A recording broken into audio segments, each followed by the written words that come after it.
Hello friends, welcome back to Gautami kitchen and home tips. ఈరోజు మనం సొరకాయ పకోడీని సింపుల్గా టేస్టీగా ఎలా చేసుకుందాం చూద్దాం. సొరకాయ పకోడీ వల్ల మనకి హెల్త్కి ఎన్ని ప్రయోజనాలు ఉన్నాయో తెలుసుకుందాం.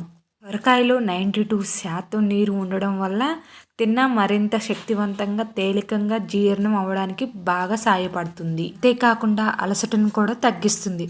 సొరకాయ పీచు పదార్థం కాబట్టి ఎక్కువగా క్యాలరీలు తక్కువగా ఉంటాయి. శనగపిండిలో అయితే కొవ్వు గుణాలు తక్కువగా ఉంటాయి. శనగపిండిలో 252 క్యాలరీలు మాత్రమే ఉన్నాయి.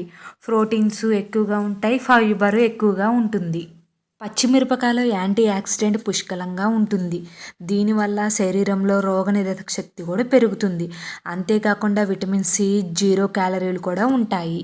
ఒక కప్ బియ్యపిండి 1 కప్ తీసుకున్నాం కాబట్టి హాఫ్ కప్ శనగపిండి సరిపోతుంది. బియ్యపిండి 1 కప్ తీసుకున్నాం కాబట్టి సొరకాయ తురుము కూడా 1 కప్ తీసుకోవాలి. సొరకాయ తురుములో మనకి గింజలు లేకుండా తీసుకోవాలి. పచ్చిమిరపకాయలను 4 తీసుకొని అలా చిన్నగా కట్ చేసుకున్న ముక్కలుగా తీసుకోవాలి. ఒక ఉల్లిపాయను తీసుకొని అలా పొడవుగా సన్నగా కట్ చేసుకొని తీసుకోవాలి. 4 రెమ్మల కరివేపాకును తీసుకొని వేసుకోవాలి. 1 టేబుల్ స్పూన్ ఉప్పు వేసుకోవాలి. మన రుచికి సరిపోనంత వేసుకోవాలి. పకోడీ పిండిని ఎలా కలుపుకుంటామో ఇప్పుడు ఈ పిండిని కూడా అలా కలుపుకోవాలి. సొరకాయ తురుముని బాగా పిండికి పట్టే విధంగా బాగా కలుపుకోవాలి. బాగా కలుపుకున్న తర్వాతకి మనకి సరిపోకపోతే కొంచెం వాటర్గా వేసుకొని పకోడీ పిండిలాగా బ్యాటర్ని ప్రిపేర్ చేయాలి. చిటికెడు వంట సాల్ట్ని వేసుకోవాలి. పిండి ఇలా ఉంటే సరిపోతుంది.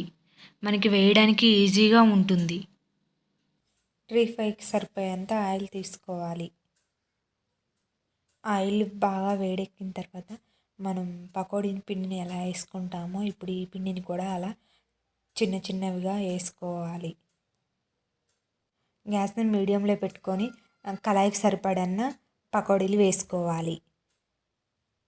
గోల్డెన్ కలర్కి రాగానే తీసుకోవాలి. సొరకాయ పకోడీ 2 మినిట్స్లో రెడీ అవుతుంది. ఈవినింగ్ స్నాక్స్ లాగా కూడా చేసుకోవచ్చు. సొరకాయని మనం ఎక్కువగా కర్రీస్లలో తీసుకోం కాబట్టి ఇలా యూజ్ చేయడం వల్ల మనకి వాటర్ లెవెల్స్ కూడా బాగా పెరుగుతాయి మన బాడీలో.